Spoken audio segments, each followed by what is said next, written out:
नमस्कार। आकाशवाणी से समाचार संध्या के साथ मैं मुकेश कुमार।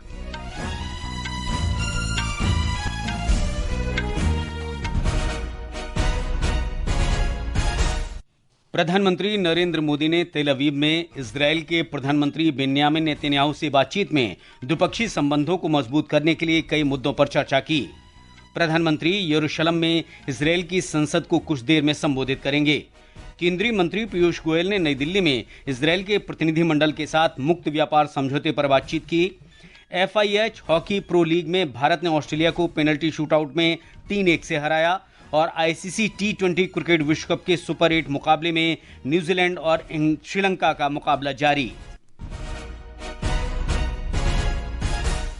प्रधानमंत्री नरेंद्र मोदी ने आज इजरायल के तेल अवीव में प्रधानमंत्री बेन्यामिन नेतन्याहू से मुलाकात की। श्री मोदी ने कहा कि उनकी मुलाकात बहुत अच्छी रही और दोनों देशों के बीच द्विपक्षीय संबंधों को और मजबूत करने के लिए कई मुद्दों पर चर्चा हुई। इस दौरान प्रौद्योगिकी, जल संसाधन प्रबंधन, कृषि और मानव संसाधन विकास में सहयोग बढ़ाने के मुद्दे प्रमुख रहे।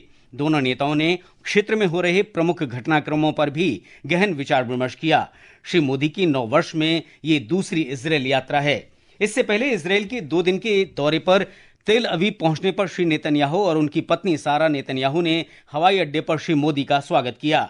प्रधानमंत्री ने गर्मजोशी भरे स्वागत पर कृतज्ञता व्यक्त की। श्री मोदी ने कहा कि वे कल द्विपक्षीय चर्चाओं में शामिल होने और सार्थक परिणाम प्राप्त करने के लिए उत्सुक हैं। ये भारत इजरायल मित्रता को और मजबूत करेंगे। श्री मोदी इजरायल के राष्ट्रपति इसैक हर्जोग से भी मुलाकात करेंगे। प्रधानमंत्री प्रवासी भारतीय समुदाय के साथ बातचीत भी करेंगे। प्रधानमंत्री अब से कुछ देर बाद यरूशलेम में इजरायल की संसद को संबोधित करेंगे। वाणिज्य और उद्योग मंत्री पीयूष गोयल ने नई दिल्ली में इजरायल के प्रतिनिधिमंडल के साथ भारत इजरायल मुक्त व्यापार समझौते पर बातचीत की। श्री गोयल ने कहा कि दोनों पक्षों के बीच सार्थक वार्ता हुई। ये आर्थिक संबंधों को और मजबूत करने की साझा प्रतिबद्धता दर्शाती है। इजरायल की अर्थव्यवस्था और उद्योग मंत्रालय के विदेश व्यापार प्रशासन के नेतृत्व में एक प्रतिनिधिमंडल समझौते पर बातचीत कर रहा है।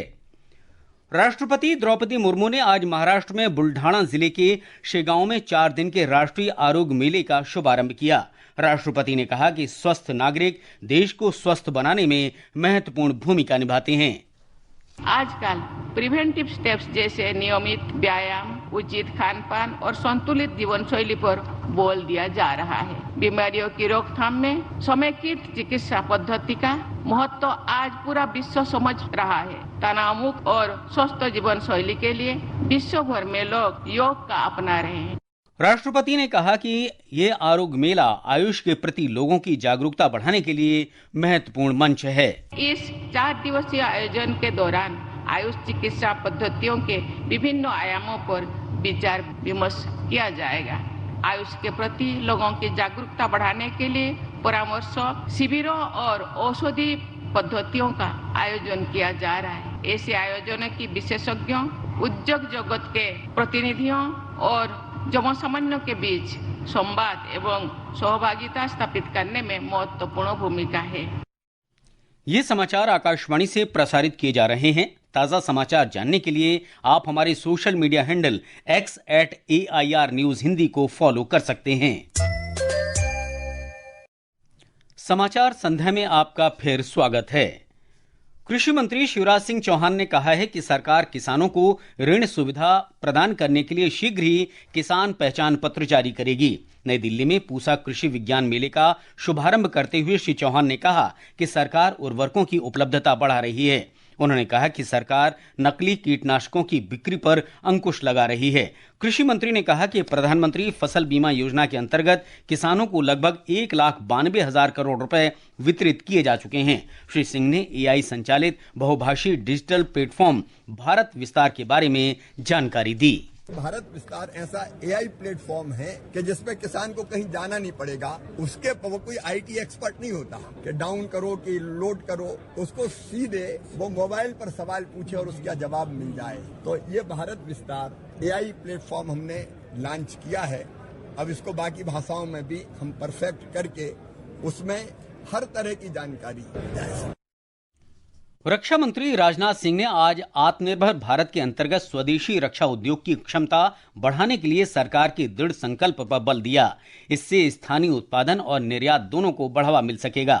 उन्होंने इस परिकल्पना को साकार करने में भारतीय राजनयिकों की महत्वपूर्ण भूमिका की भी सराहना की। नई दिल्ली में भारतीय विदेश सेवा के प्रशिक्षु अधिकारियों को संबोधित करते हुए श्री सिंह ने कहा कि भारत रक्षा उपकरणों के प्रमुख आयातक से निर्यातक बनने तक का लंबा सफर तय कर चुका है। पर्यावरण, वन और जलवायु परिवर्तन मंत्री भूपेंद्र यादव ने आज कहा कि भारत ऊर्जा परिवर्तन, सतत आर्थिक परिवर्तन, प्रकृति आधारित समाधान और डिजिटल पर्यावरण प्रशासन इन 4 रणनीतिक क्षेत्रों में व्यवस्थित सुधारों को आगे बढ़ा रहा है। नई दिल्ली में एक सम्मेलन में श्री यादव ने कहा कि हमें सामाजिक न्याय और पारिस्थितिक सीमाओं के भीतर विकास को परिभाषित करना है। We speak of redefining development. हमने पारिस्थितिक सीमाओं के भीतर सामाजिक न्याय और अंतर पीढ़ीगत समानता के साथ विकास को परिभाषित करने की बात की। भारत का स्पष्ट दृष्टिकोण है कि 2030 तक 500 गीगावाट गैर जीवाश्म ऊर्जा क्षमता प्राप्त करना, 2005 के स्तर से जीडीपी की उत्सर्जन तीव्रता को 45% तक कम करना, 2070 तक शून्य कार्बन उत्सर्जन का लक्ष्य हासिल करना और राष्ट्रीय हरित हाइड्रोजन मिशन के तहत जलवायु परिवर्तन के प्रति सुगम बुनियादी ढांचा तैयार करना। Build climate resilient infrastructure. भारी उद्योग मंत्री एचडी कुमार स्वामी ने कहा है कि इस वर्ष फरवरी तक पीएम ई ड्राइव योजना के अंतर्गत 28 लाख से अधिक इलेक्ट्रिक वाहन बेचे जा चुके थे। नई दिल्ली में एक सम्मेलन में श्री कुमार स्वामी ने बताया कि इनमें 20 लाख से अधिक दोपहिया वाहन और लगभग 3 लाख तिपहिया वाहन शामिल हैं। उन्होंने कहा कि प्रमुख शहरों में सार्वजनिक परिवहन के लिए 14,000 से अधिक इलेक्ट्रिक बसों को स्वीकृति दी गई है।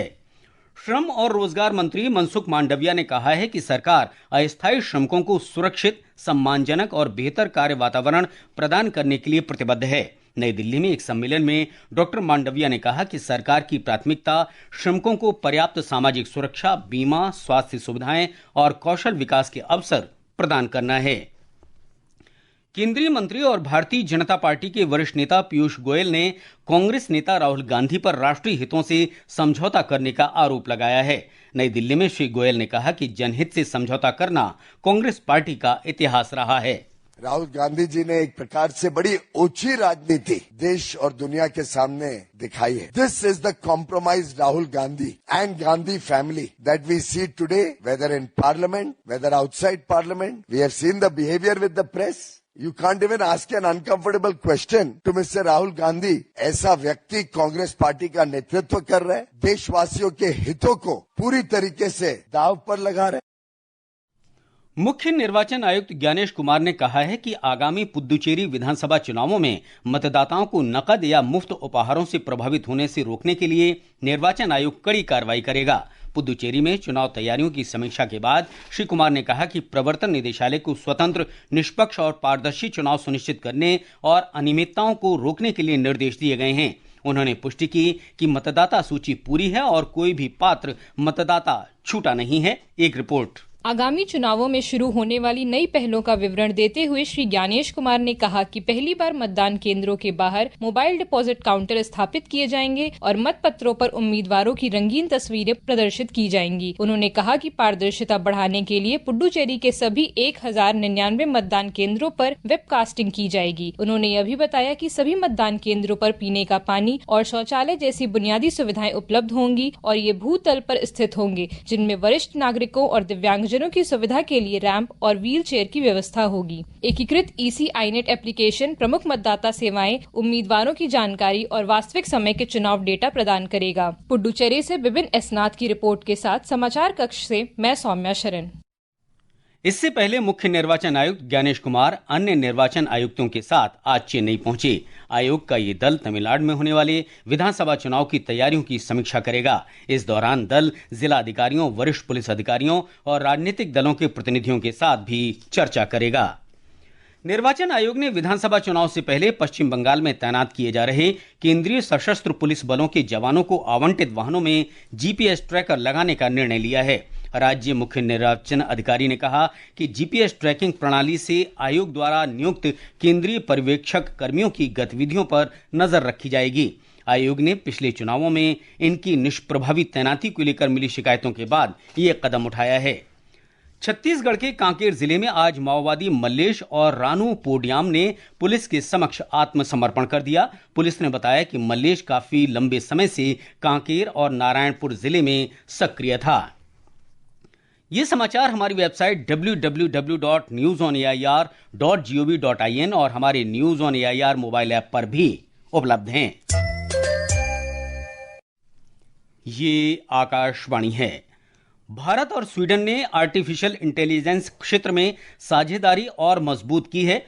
इंडिया एआई इम्पैक्ट शिखर सम्मेलन के दौरान इंडिया एआई मिशन और बिजनेस पर स्वीडन ने एक आशय पत्र पर हस्ताक्षर किए। इसका उद्देश्य एआई और डिजिटल प्रौद्योगिकी के क्षेत्र में सहयोग बढ़ाना है। ये एआई समाधानों के विकास और उनके उपयोग के लिए एक महत्वपूर्ण मंच प्रदान करता है।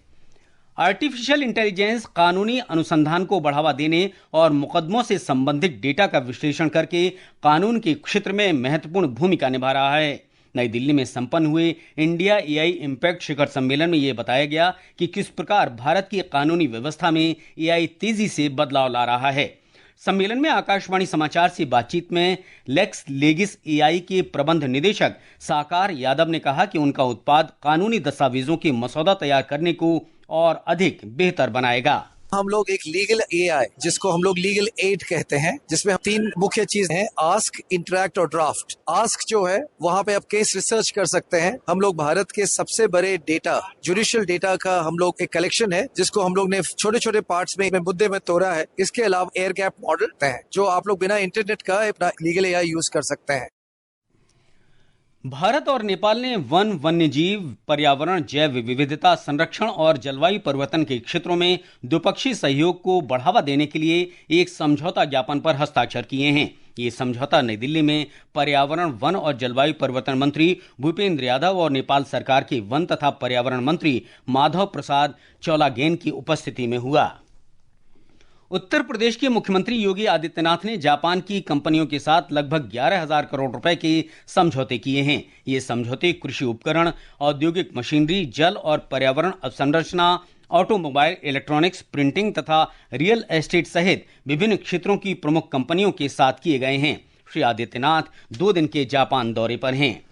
रेल मंत्रालय ने पेंशन धारकों को साइबर धोखाधड़ी और रेल अधिकारियों के रूप में जालसाजी करने वालों से सावधान रहने को कहा है। कुछ साइबर जालसाज रेल अधिकारियों के नाम पर फर्जी फोन कॉल कर रहे हैं और एसएमएस या व्हाट्सएप के माध्यम से संदेश भेज रहे हैं। मंत्रालय ने स्पष्ट किया कि वो पेंशन भुगतान आदेश या सेवा रिकॉर्ड अपडेट करने के लिए कोई लिंक या संदेश नहीं भेजता। FIH हॉकी प्रो लीग में भारत ने आज ऑस्ट्रेलिया पर रोमांचक मुकाबले में 3-1 से जीत दर्ज की है। 1-1 से मुकाबला बराबरी पर होने के बाद मैच का फैसला पेनल्टी शूटआउट से किया गया। शूटआउट में शिलानंद लाकड़ा, मनिंदर सिंह और विष्णुकांत सिंह ने भारत के लिए गोल दागे। ये भारत की इस प्रतियोगिता में पहली जीत है। कोलंबो में आईसीसी T20 क्रिकेट विश्व कप के सुपर 8 मुकाबले में न्यूजीलैंड ने श्रीलंका को 169 रन का लक्ष्य दिया है। कप्तान मिचेल सेंटनर ने सर्वाधिक 47 रन बनाए हैं। महेश तीक्ष्णा और दुष्मंथा चमीरा ने 3-3 विकेट लिए। अहमदाबाद में कल दोपहर 3 बजे वेस्टइंडीज का मुकाबला दक्षिण अफ्रीका से और चेन्नई में शाम 7 बजे भारत का सामना जिम्बाब्वे से होगा। और अंत में मुख्य समाचार एक बार फिर। प्रधानमंत्री नरेंद्र मोदी ने तेल अवीव में इजरायल के प्रधानमंत्री बेन्यामिन नेतन्याहू से बातचीत में द्विपक्षीय संबंधों को मजबूत करने के लिए कई मुद्दों पर चर्चा की। प्रधानमंत्री ने यरूशलेम में इजरायल की संसद को कुछ देर में संबोधित करेंगे। केंद्रीय मंत्री पीयूष गोयल ने नई दिल्ली में इजरायल के प्रतिनिधिमंडल के साथ मुक्त व्यापार समझौते पर बातचीत की। FIH हॉकी प्रो लीग में भारत ने ऑस्ट्रेलिया को पेनल्टी शूटआउट में 3-1 से हराया और आईसीसी T20 क्रिकेट विश्व कप के सुपर 8 मुकाबले में न्यूजीलैंड ने श्रीलंका को 169 रन का लक्ष्य दिया। इसके साथ ही समाचार संध्या का ये अंक समाप्त हुआ। नमस्कार।